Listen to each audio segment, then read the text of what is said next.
to all of you. Welcome to Appetite for Life with a Twist. Our speaker today, as you can see, is Dr. Blake Rushing. Blake Rushing is an assistant professor of nutrition here at the Nutrition Research Institute. He is trained in pharmacology and toxicology, and today he will be speaking to you about mycotoxins and invisible threats to food safety and public health. Dr. Rushing, take it away. All right, thank you, Sarah. And hello, everyone. Good afternoon. I hope everyone's having a good Friday so far. So today I want to talk to you about a group of compounds known as mycotoxins and the role that they play in our food safety and quality, as well as public health. So first, throughout our daily lives, we're exposed to a number of compounds or stressors or just general factors. All of these exposures shape who we are as individuals. And so there's this concept called the exposome, which is essentially the sum of all of those factors that an individual experiences throughout their lifetime. And the corresponding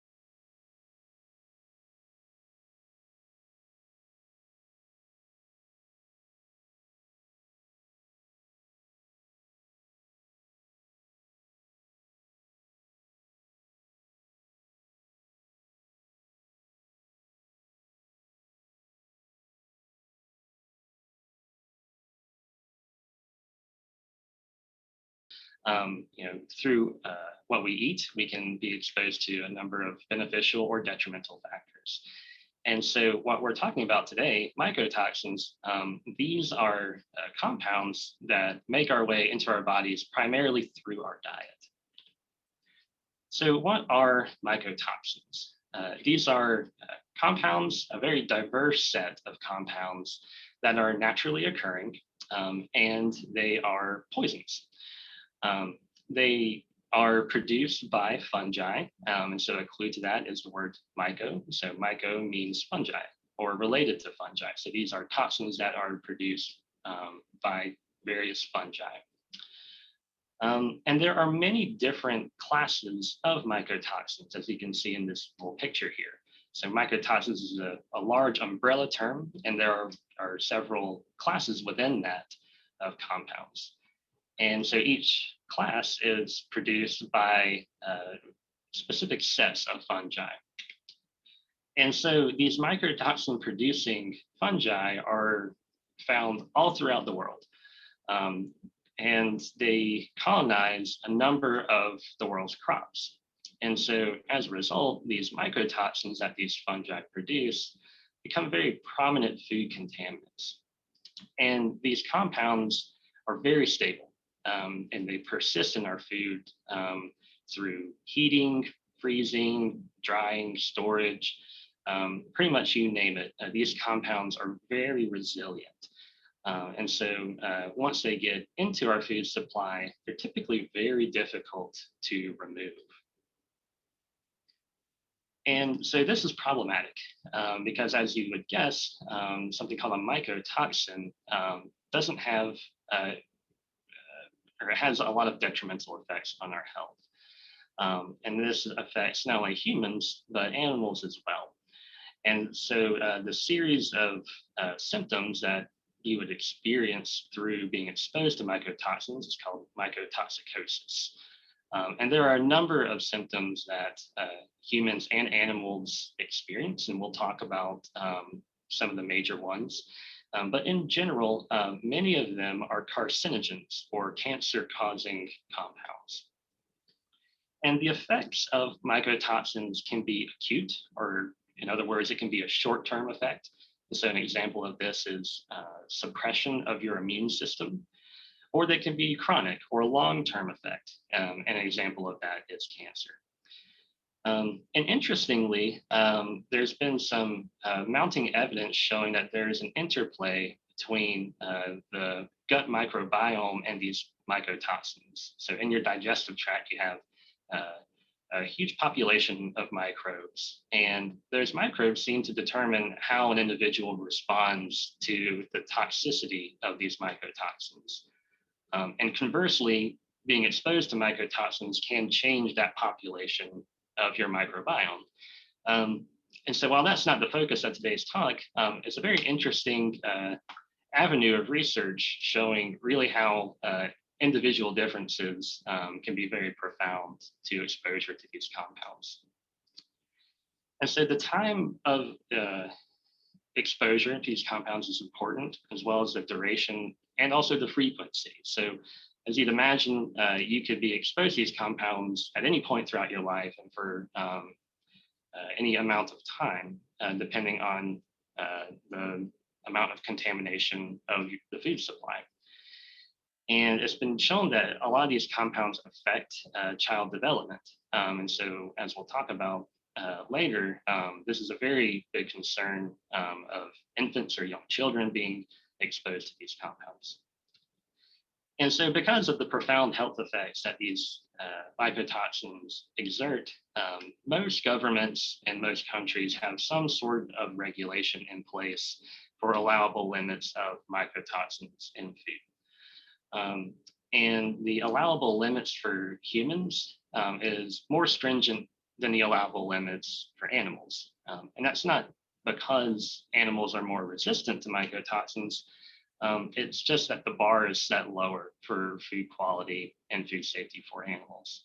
And we'll talk about how livestock respond to these compounds and how that can affect our food supply. And so, as I mentioned earlier, these fungi and the mycotoxins they produce happen primarily in our crops. And there are a wide variety of food commodities that are commonly found to be contaminated with mycotoxins. However, there are certain food substrates that are more likely to get contaminated than others. And here, this picture is showing contaminated corn. And so that's, as you'll see later, that's a very common food commodity where mycotoxins are found.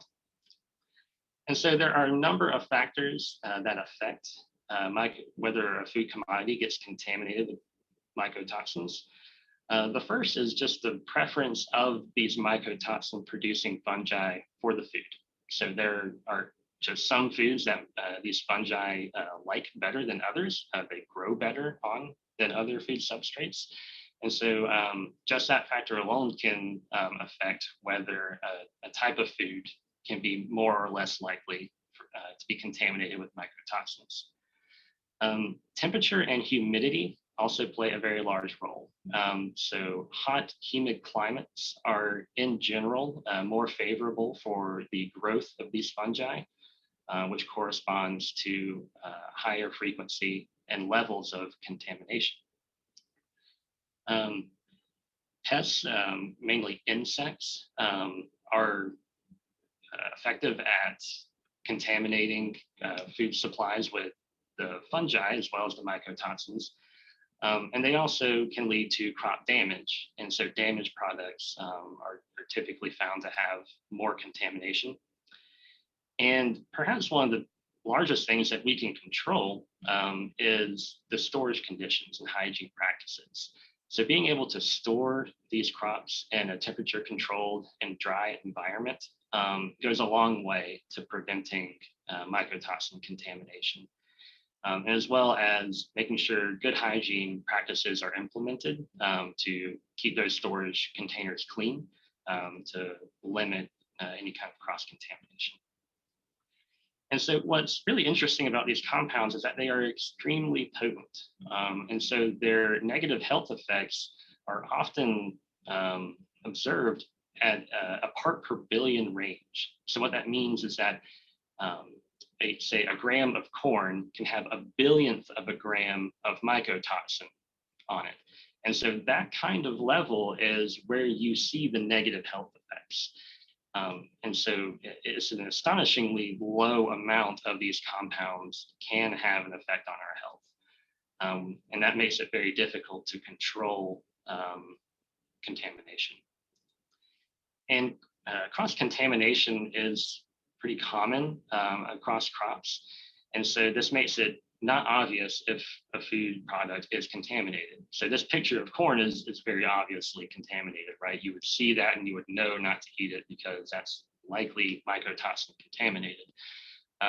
But if it's sharing a container with, let's say, corn that looks fairly normal, it may not be very obvious that corn may be unsafe to eat. And so that's why testing and monitoring of our food supply is very important.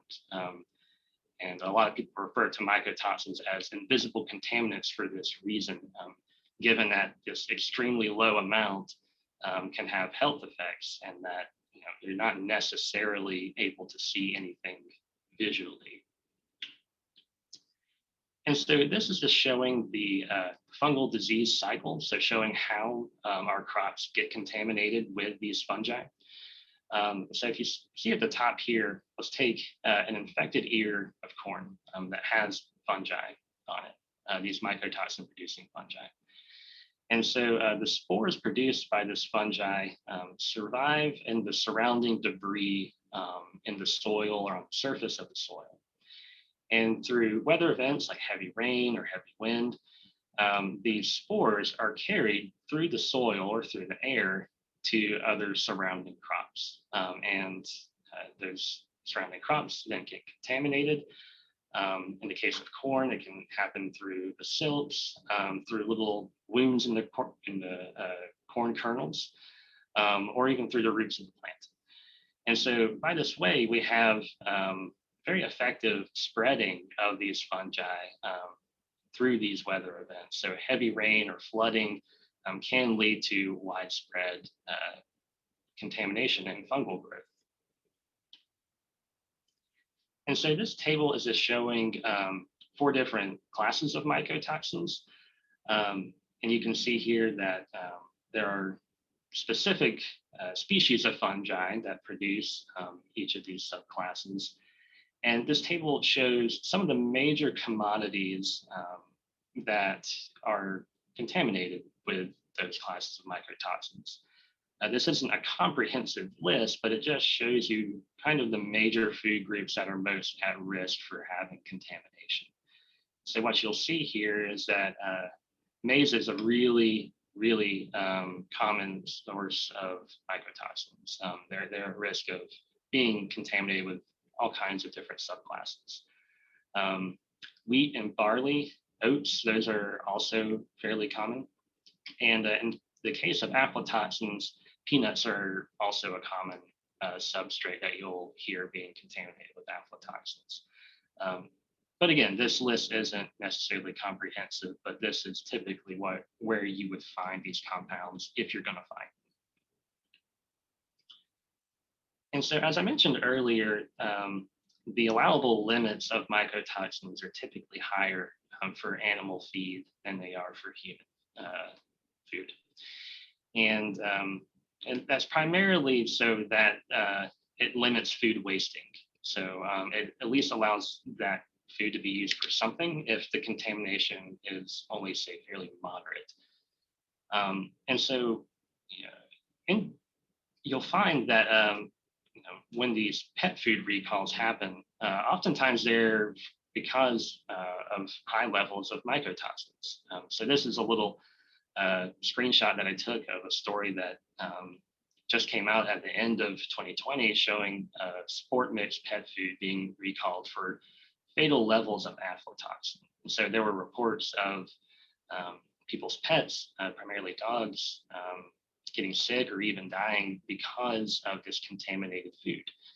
And so this can be problematic because, again, it's not always obvious when there is contamination. And unfortunately, we don't really know until we start seeing these widespread diseases occurring. And this happens in livestock as well. And this can significantly affect the productivity of those livestock. And so this image here on the bottom is just showing chicken, for example, and it's showing all the different subclasses of mycotoxins and the various effects that they have on a poultry's health or their productivity. So for example, mycotoxins can impair feeding or appetite of the livestock. It can reduce body weight. It can affect fertility and birth weight of these animals. And in the case of chickens, for example, it can reduce eggshell quality and other quality factors of the egg. And another quick note is that these mycotoxins do have the ability to travel up the food chain. And so eating these products from these exposed animals can be another source of mycotoxins in our diet. So even if you're not directly eating those crops, you can get them through animal products. And so as you would expect, these mycotoxins have a very large impact on the agricultural industry in terms of economics. And it's partially due just because of the widespread ability of these mycotoxins to infect our food supply. And so it's estimated that about a quarter of the world's crops are affected in some way by mycotoxins each year. And this calculates out to be about 1 billion metric tons of food and food products are lost each year. And that's a tremendous amount of food to just be wasted because of this contamination. And you would imagine for areas there where food is scarce, this really even becomes an even more major problem. In terms of the dollar amounts that are lost, reports do vary year to year and even within the year. But for the US, the estimates typically range between $500 million to $1.5 billion per year are lost because of mycotoxins. And that's due to a reduction in the crop value. So as I mentioned, if contamination is too high, then it's not suitable for human consumption. So there are only a few limited options on how that food can be used, as well as some crops just need to be destroyed entirely. The losses in the animal productivity due to the mycotoxin-related health problems, that's another major factor, as well as human health costs from human exposure.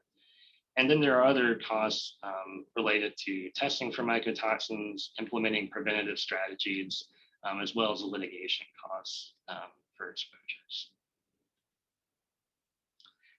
And so I want to talk a little bit more about a particular class of mycotoxins called aflatoxins. And these are probably the most well-known class of mycotoxins because they have they're the most well-studied and they have the clearest link to human health and economic impacts. But the aflatoxins are produced by fungi of the genus Aspergillus. And these fungi produce 4 compounds in the aflatoxin class called aflatoxin B1, B2, G1, and G2. And so these compounds are found on many staple foods and many diets around the world. And this includes rice, as well as other grains, corn, and groundnuts, including peanuts, as well as other spices and some other food commodities. You can see on the bottom right here, this is just showing the structure of those 4 aflatoxins that are produced, and they're very similar, but they are very different in terms of their relative toxicity. So aflatoxin B1 is by far the most toxic out of the aflatoxins, and it's classified as a class 1 carcinogen, meaning that there is clear, sufficient evidence in humans that this compound causes cancer. And more specifically, AFB1 leads to the development of hepatocellular carcinoma, or a type of liver cancer.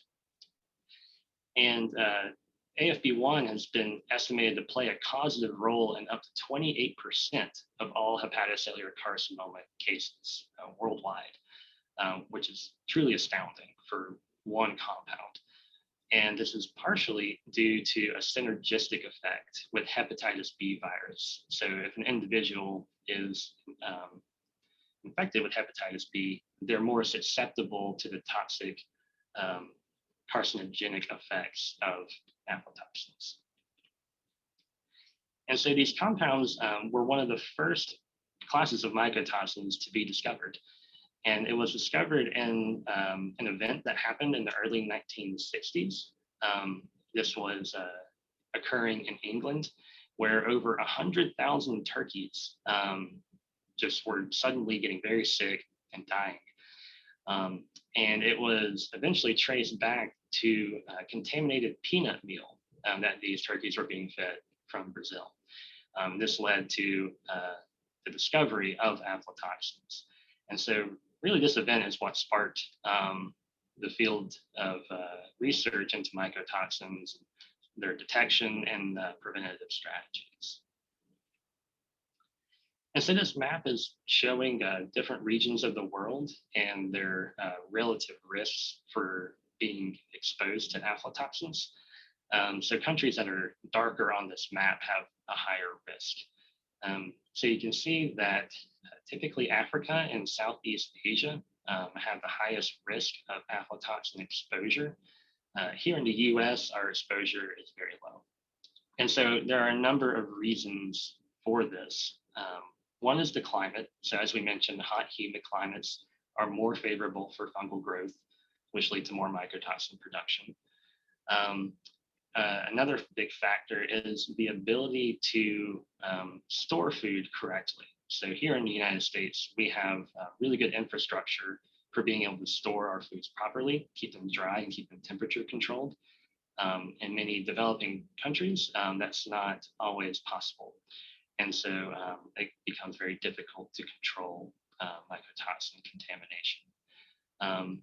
And also we have here in the US, the ability to monitor and govern our food supply and make sure that we have safe, allowable limits. We have the capacity to test our food regularly, which again is not always the case.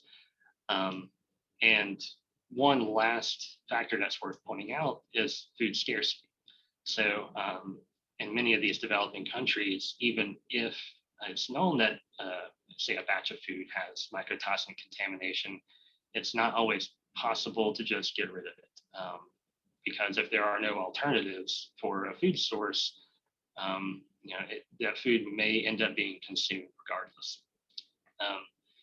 And here, just one additional point is that in some of these countries, because of this reduced ability to contain contamination, there can be very large outbreaks. So in Kenya in 2004, there was a large outbreak of aflatoxins where over 300 people died from acute exposure. And that's just a single event, it was a naturally occurring event. And it just shows how quickly this contamination can get out of control. And so this graph right here is just showing a summary of surveys that have looked at aflatoxin contamination in various food commodities. So this top bar graph here is showing the average frequency of positive samples across various studies. And the number above these bar graphs is indicating how many studies were averaged together to get that value. Now, one thing to point out is that these studies were looking at high-risk areas, so these numbers are not necessarily reflective of what we would see here in the US. But even so, numbers are quite high. So for example, with rice, across 12 different studies, the average frequency of positive samples was almost 60%, which is, again, really quite significant. And then here on the bottom, this is looking at the average levels of aflatoxin B1 across those positive samples. And you can see just relative to other food commodities that maize is not one of the food commodities that has typically the highest levels of aflatoxin B1. And this is not necessarily the case with other mycotoxins, but it is showing that there can be quite a level of variation just in the food commodity itself of how much is there. And just for reference, here in the US, our regulatory limit for human consumption is 20 parts per billion. And you can see that many of those food commodities across those studies were reaching a good bit higher than that. So again, this just indicates how out of control these mycotoxins can get in the food supply if the proper preventative measures aren't taken. And there are also certain occupations where people can have a higher risk of exposure. And so this table here on the right is just showing different occupations across different countries that have reported workers being exposed to aflatoxin B1. And as you would expect, many of these are occupations related to the agricultural industry. And one of the major routes of occupational exposure is inhalation. So you can have particulate matter that is contaminated with these aflatoxins. So for example, corn dust. So when these individuals are working with large amounts of corn, that dust can get kicked up into the air and they're breathing it in. And so that's an additional route of exposure to these mycotoxins that can occur, particularly in these occupations. And so I wanted to talk a little bit about just how aflatoxin B1 leads to these health effects, which I'm not going to go into great molecular detail here, but just as an overall summary, aflatoxins, particularly AFB1, are genotoxins, or in other words, they're agents that damage our DNA. And so when one ingests aflatoxin B1, it travels to the liver, where the liver metabolizes it. And this leads to a chemical modification that activates aflatoxin B1. And this activated form is what's able to react with our DNA, as well as other components of our cells. And that leads to cellular and tissue damage, which presents itself as organ damage or even organ failure in the most extreme places. And so, as we mentioned, liver cancer is a major effect of aflatoxin exposure. But interestingly, these compounds can also affect our nutritional status. So they can affect absorption of certain nutrients, as well as how those nutrients are distributed throughout our body, as well as just the ability of our cells to utilize or even recognize those nutrients. And it's a little bit of a vicious cycle because a poor nutritional status makes one more susceptible to aflatoxin toxicity. So, you know, the more your nutritional status declines, the more severe your response is to these toxins. And then another growing area of research is the effect of aflatoxins on development. So these toxins have been shown to have an effect on growth in children. And so and a major route of exposure of infants and young children is through breast milk. So if the mother is exposed to foods contaminated with aflatoxins, that child can be exposed through the breast milk. And then lastly, these compounds can modulate the immune system. So it can affect one's susceptibility to infections with other agents. And so, while liver cancer may be the most well-known effect of aflatoxins, there are other factors or other effects that need more research and need to be understood better. And so, I don't have time to focus on every subclass of mycotoxins, but this table kind of summarizes some of the major health effects that these compounds can have on an individual.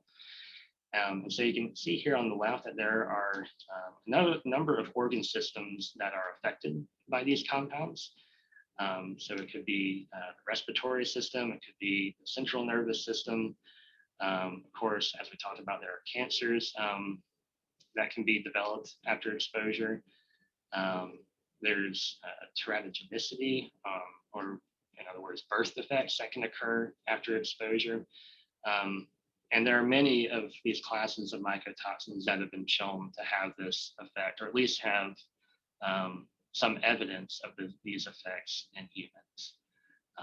And again, the major route of exposure is consumption of contaminated food, but also inhalation of airborne toxins. And so this concern is growing because as climate change becomes more and more severe, it's expected that more and more countries are going to have a larger problem with mycotoxins. So this image here is showing a simulated model showing here on the very left is what our present day climate is in Europe. This middle picture is simulating what a 2 degrees Celsius increase would look like. And this is a 5 degrees Celsius increase would look like. And so this color scale is showing that, as the average temperature of this region increases, you have some areas that maybe are only currently a low or a moderate risk may become a very high risk. And there are some countries that maybe really don't have an issue with mycotoxins, or this is for aflatoxins currently, they may start seeing an effect. And so this is just perhaps a bit of a warning showing that, even if we are fortunate to not have as large of a problem currently, we may need to be ready for larger issues to happen. And so a major question is, what can we do about mycotoxins? And there are two major branches here to consider. The first is on the prevention side. So there are steps that you can take during the pre-harvest and the post-harvest stage of crops to prevent mycotoxin contamination.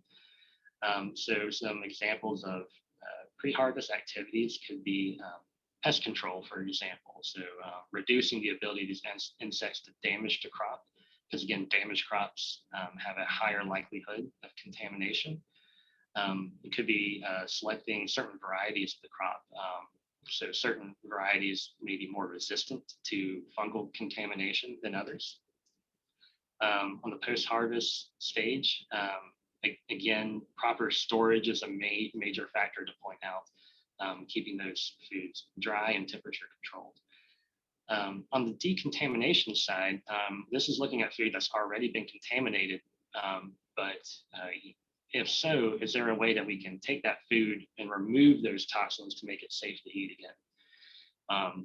Now, the trick here is that you don't want your process to destroy the food product itself or to limit the nutritional quality of the food product. And so a lot of these processes are ongoing. There's a lot of research being done, but many of them are not really adopted at a large scale yet. But there are three categories of the decontamination side. So we have physical, chemical, and biological decontamination methods. So on the physical side, that can be adding absorbent materials to the food. So for example, clays have been added to food, and that's a binding agent that binds the toxin and keeps it tightly bound throughout your digestive tract to prevent the toxin from actually getting into your system. And there are also thermal related processes that can, under the right conditions, reduce mycotoxins. I mentioned earlier that many of these compounds are stable at high temperatures, but there are certain classes that can be sensitive to degradation under the right processes. There are chemical options. So, one of the major areas that's been studied has been ammoniation. So this is adding ammonia gas to contaminated food products, and this can degrade these mycotoxins to a pretty significant level. And this has been done a lot in aflatoxins. And then there are biological decontamination methods that have looked at fermenting foods or adding non-pathogenic microbes as well as purified enzymes to the food. And that's been shown to be able to break down these compounds. But again, these processes really haven't been adopted at a large scale. And so there's a lot of work that needs to be done. And so I wanted to talk a little bit just about the research that I've done on this when I was a graduate student. And so what my major project was focused on was finding a novel decontamination method for aflatoxin B1. And this was a chemical decontamination method. And so I did a lot of work on just testing various chemical preservatives or other additives that are normally found in the diet and their ability to degrade aflatoxin B1. But this picture right here is essentially summarizing the most effective method that came out of this. So on the red arrow side, this is showing the natural toxic progression of aflatoxin B1. So again, as I mentioned, after you ingest aflatoxin B1, the liver activates it into this reactive form. And that reactive form can bind to cellular DNA and cause genetic damage. And that leads ultimately to cancer. But what my project was focused on was taking aflatoxin B1 and going through this novel transformation process into this complex with an amino acid, arginine. And we found that when this formed, the compound no longer had the ability to damage DNA or be activated by those liver enzymes. And so that this was a very protective change in the chemical structure of this toxin. And so we tested this process, which essentially just involved taking contaminated corn that we prepared and adding citric acid and an amino acid arginine into a solution, and essentially just taking it through a simulated cooking process, which you can see here on the bottom left-hand figure that we have our original contaminated corn that has a relatively high level of aflatoxin contamination. But when we treated it with this treatment solution, we had below detectable levels of AFB1 remaining. And this right-hand set of bar graphs is just showing the effect of just having regular water. And another interesting thing that we found was that this decontamination product was really water soluble. So instead of just remaining on the corn substrate, we found that it was likely to just wash off because those chemical modifications made the overall compound a lot more water soluble and prevented it from staying on the food product itself. But we still tested the relative toxicity of that decontamination product with the original aflatoxin B1. And we did our test in 2 liver cell lines. And one cell line here is in the left-hand set of graphs, and then a second cell line is here on the right. And so what we found was that our decontamination or our detoxification product really had no effect on the viability of these liver cells, whereas, of course, the original toxin was very effective at killing liver cells. And then we have a marker here for genetic damage. We found that, again, the original aflatoxin B1 was very effective at causing genetic damage, whereas our detoxification product did not have that property at the same concentration levels. And so this was one of the major pieces of evidence showing that this process can have potential at restoring the edibility and the safety of contaminated food products. And so I wanted to just touch briefly on some specific food cooking methods or preparation methods that have been shown to be effective at reducing mycotoxin levels. So as I mentioned earlier, these mycotoxins are persistent through much of the cooking process, but there are some particular methods that are actually fairly effective at limiting mycotoxin levels. One of those is the process of making tortillas. So when you make tortillas, you undergo a process called nixtamalization, which involves taking your corn or your grains and soaking it in an alkaline solution, which is usually comprised of lime water. And so steeping that corn or those grains in that solution for a long period of time has been shown to be really effective at removing aflatoxins. And so in one particular study, under the conditions that they had, they saw up to 97% reduction of aflatoxin levels after nixtamalization. So that can demonstrate how certain cultures may actually be protecting themselves from mycotoxins just based on how they prepare their food naturally. And then another preparation method that's been looked at a lot is roasting of peanuts.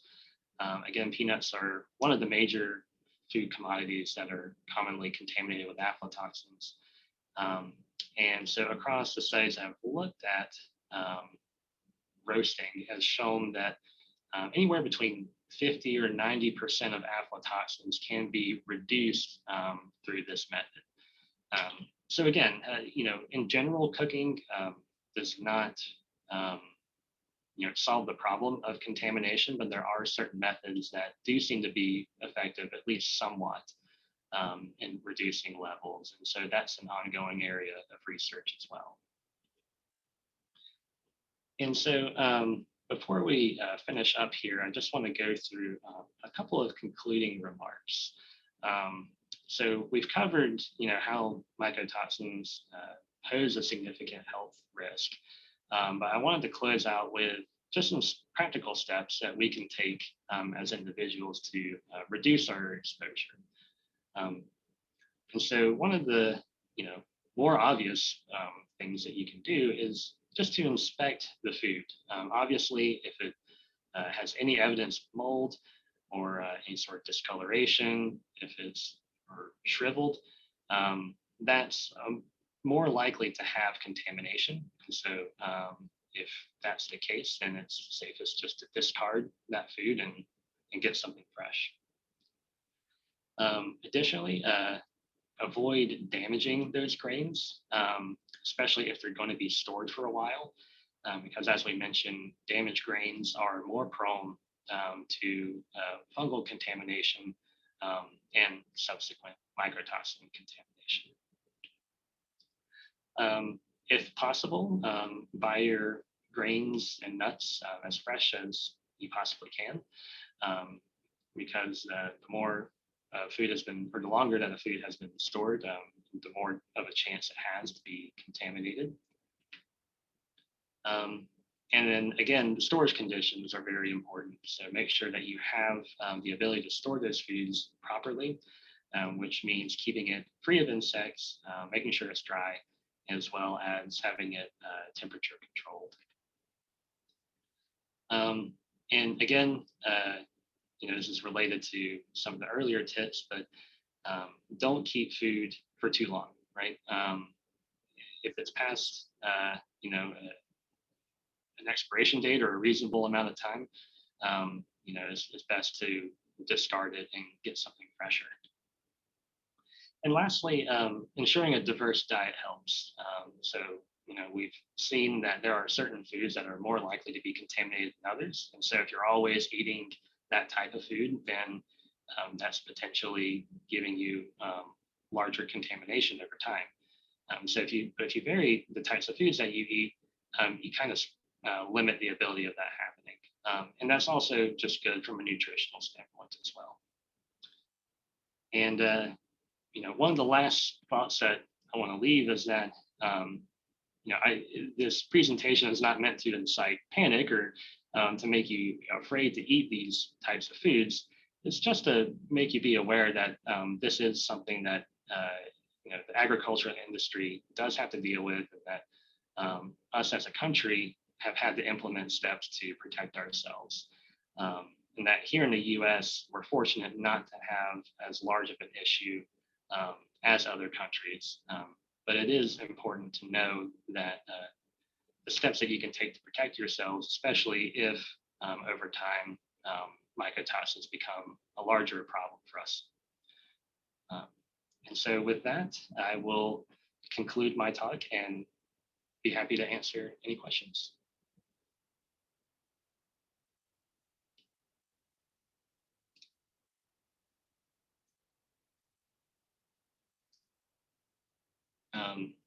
Sarah, were you going to facilitate the questions, or can I see that? I am going to get those questions done for you. Awesome presentation. Thank you so much for all of the information. So far, we have had 2 questions come in. I do want to remind everyone this can be put in through the Q&A box or the chat. You can put them in right now. No big deal. Add those questions. The first question comes from Larissa, and she would like to know, are there inter-individual differences in the rate of detoxification of mycotoxins? Yes, there definitely are. So there are certain enzymes in the liver that not only activate the toxin, but also deactivate the toxin. And so there are differences between individuals in the expression of those detoxification enzymes, as well as there are differences in the genetic makeup of those genes that express those proteins. So yes, there are absolutely differences at an individual level that can lead to detoxification, natural biological detoxification of these compounds, as well as just how much can be absorbed or activated in the first place. Wonderful. Thank you so much. And thank you for that question, Larissa. The second question that we have came in from Jess Free, and she is wondering if there is any home kit that can measure mycotoxin levels in a household product, foods like dairy, vegetables, things like that.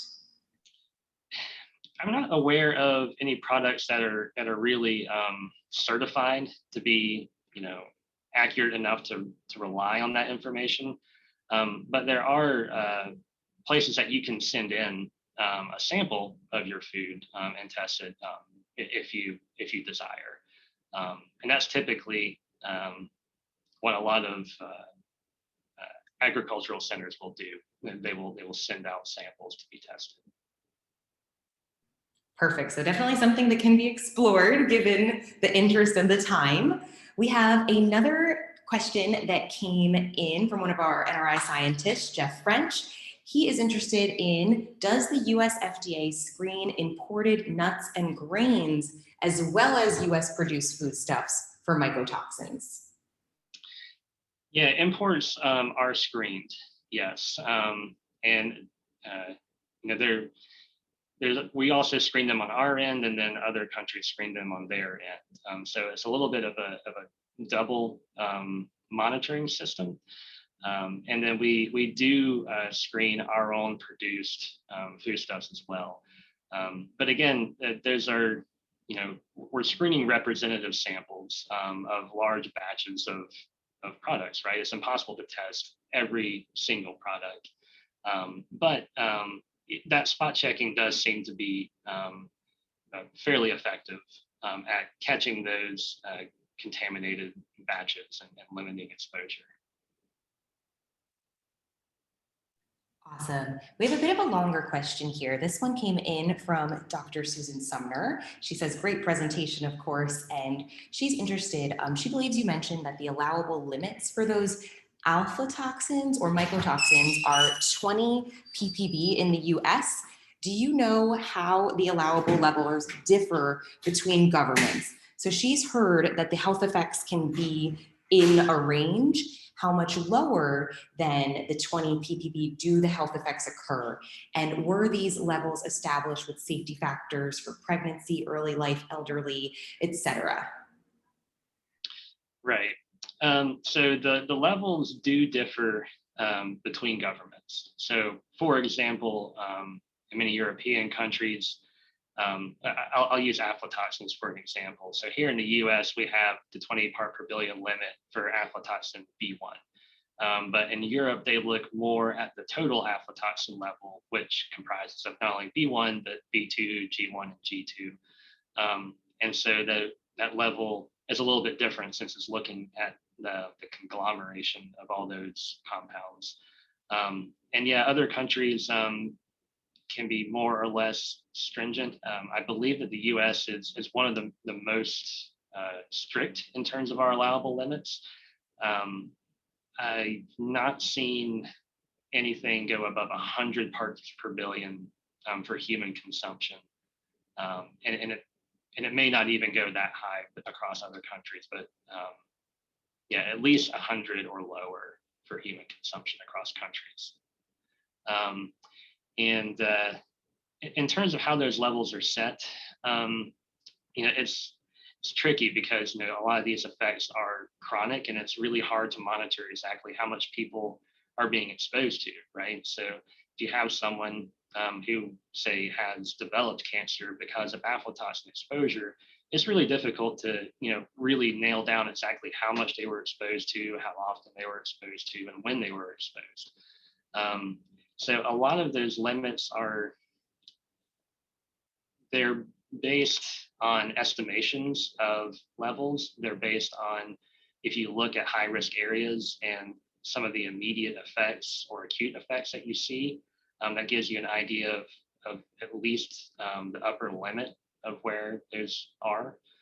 And they were, in terms of how, or the endpoint that was used to establish it, in terms of pregnancy or developmental effects, those were not really understood until much later after those allowable limits were set. So,